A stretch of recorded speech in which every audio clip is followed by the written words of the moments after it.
Or mantra that I always like to start off with. Don't expect, don't look for the bad. You will find it. I wrote that down probably, I'm going through my stack of papers, and this was from notes. Don't expect / look for the bad. You will find it. And as I was preparing for this today, I thought, okay, well, let me just review some of this. If I'm looking for the bad, I just listed a whole bunch of things so fast. My mic broke this week. The cord broke. I couldn't even get it fixed. Zoom was just, there was a whole list of things that were bad, wrong, things that just went haywire this week. However, when I switched to looking for the good, guess what happened? Yep. There were so many good things, and it was amazing that in that same span of time that I could either find a bunch of bad things or a bunch of really good things.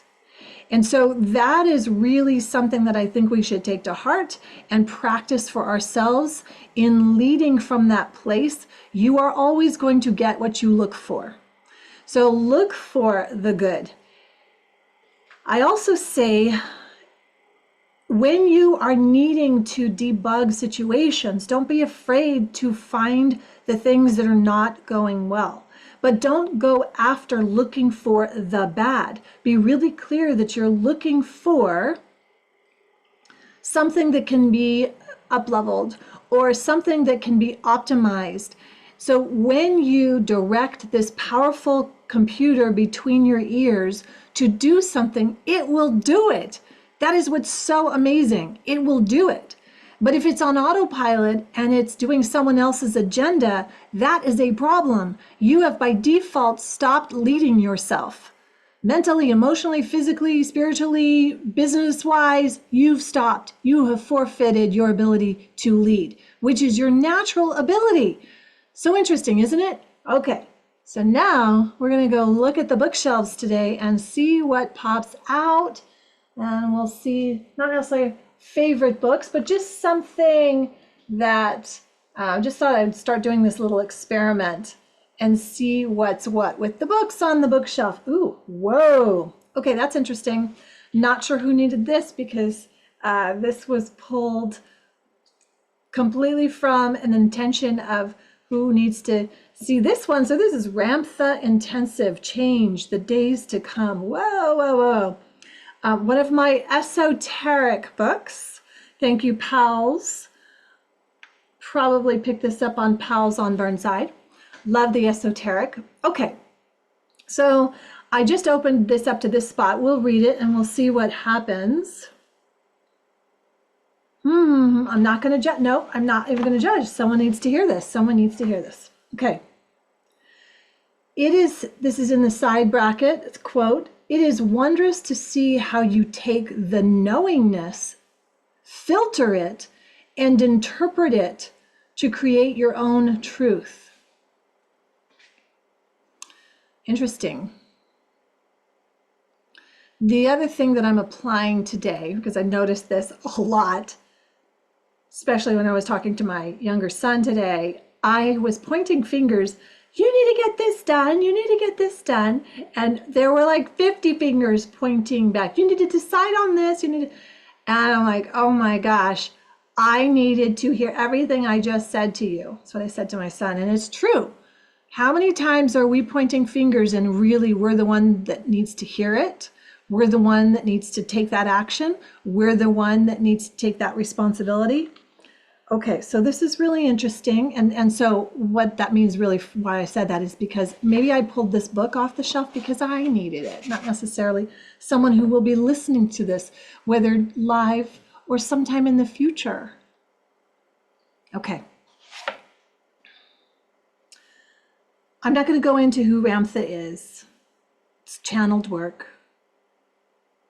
Sometimes it's very, very cool. Sometimes it's just whatever. So this is straight from Ramtha.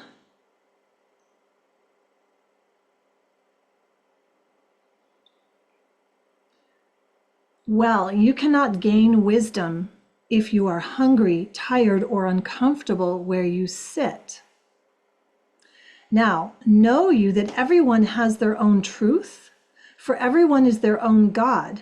Thus, they have the power to determine their own reality, and whatever they determine reality to be, for them, they are correct. Now, see, I don't agree with that. I don't agree with that. And I think that's why we are living in a delusional world right now. Because folks, and this is something that was this whole idea of that you can create your own truth. What's true for you is true for you, even though it's not true for everybody else. And that is delusional thinking. You can believe what you want to believe about something, but that does not make something true. If I drop this pen, it's going to fall, whether I say it's not going to fall or not, or I want to believe that it's not going to fall. So this is this is really interesting that this is coming up, because I've had to tackle this one. Because for so long in my life, having grown up in a culture that was created like what's true for you is true for you, and let everyone have their own truth and their own perception. Perception was not the word. Truth. Let everyone have their own truth, and what's true for you is true for you. But you better believe what we say and not change it, because this is what's written and this is what's true. So a lot of twisted gaslighting BS that I see perpetuated in our culture today, where we have a confused society, where we have a confused culture, where we have confused leaders who are not leading from a place of truth and authenticity, and only fabricated, only pretend because that's the new fad, and that's the... Okay, so let's continue here. So in here we have a most august, it's August, but I'll have to look at that word, august body of gods. And it is wondrous to watch you, beloved entities, and see how you take the knowingness I have given you, filter it and interpret it to create your own truth. Again, interesting and esoteric for sure. Because this is someone's interpretation, themselves even. Ramtha is interpreting. We don't know if it's true. It's someone's interpretation. It's not like 1 + 1 is 2. Always 1 + 1 is 2. There's no time when 1 + 1 is not 2. Right? There's certain things that are true always. They're not something that you can say, oh, it's true for you. Because then isn't that an opinion? Isn't that your perception? Which if you're perceiving, right, you're perceiving from whatever filters. Okay, so now change in the days to come. There are many things to come which involve the natural evolution of your wondrous earth, and indeed of your solar system. I will give you a wrap-up, if you will, on the evolvement of nature, the wonderful mother. I watched your mind's work when I gave you the teaching concerning your Pacific Rim, your Western Gate, Mexico, the state of California, and part of the state of Oregon. I watched you understand and visualize that effect. Now I am going to reteach you regarding that understanding. When I said your Earth is moving north into... Okay, so this is really interesting. And first, I'm going to look at the date of this. 1987. This book, I most likely will not be keeping. So if someone wants it, I'll be passing it along. Because I don't find this useful any longer.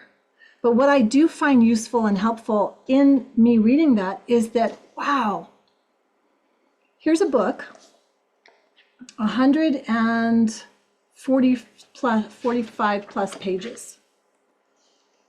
And I don't think I've ever read the whole thing. I've got some dog ears. It was during a time I was going through Ramtha, and I can't remember the gal's name who channels it. And I have some highlights in here. which are interesting. But I think I've evolved. And that's the thing. You as a leader must evolve for yourself. We have to evolve in order to lead better and lead stronger longer. Because if we don't, we're going to be following outdated, outscripted, outmoded things. The other thing that makes me interested in knowing that I pulled this off the shelf. Interesting. Okay, I bought it in 2016 at Powell's for $7. Is that I do all the books that I have started to write, and I've gotten to maybe page 100 because I get to about 25,000 words, and then no one will want to read it, boo-hoo-hoo. I have a book, and I bet you do too. I bet you have something that people need to hear and need to read.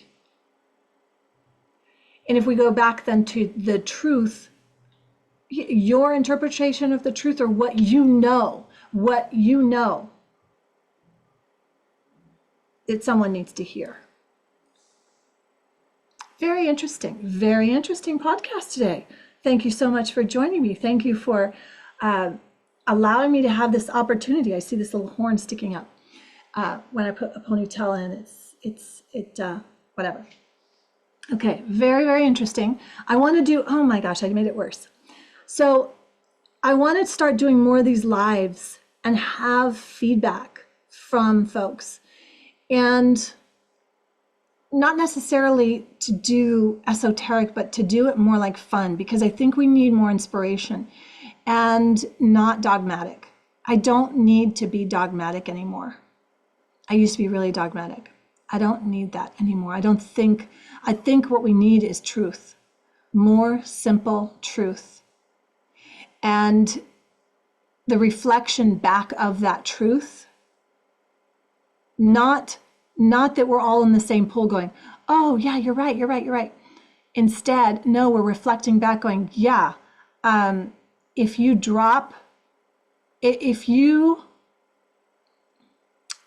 thinking of Grand Canyon, if I let go of my 3-year-old's hand and he was so excited and ran over to the cliff, just because I was a good mom and he's a precious little boy, doesn't mean he's not going to still fall however many thousands of feet, right?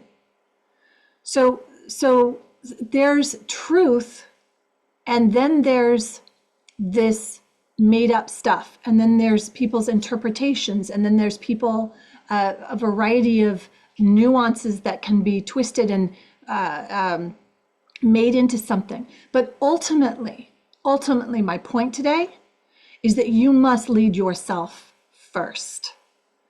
And any area that you are not leading, your thoughts, your emotions, your purpose, your life, somebody else is, something else or someone else is. And then if you are finding something bad, are you looking for it? Are you expecting it? And maybe that's an old belief there, because that's, then that gets into the work that I do with my clients, the coaching, the therapy that I used to do. No longer, I'm not a therapist. It needs to be a collaboration. It needs to be a collaboration between those that are working together to make a positive difference, to make a shift.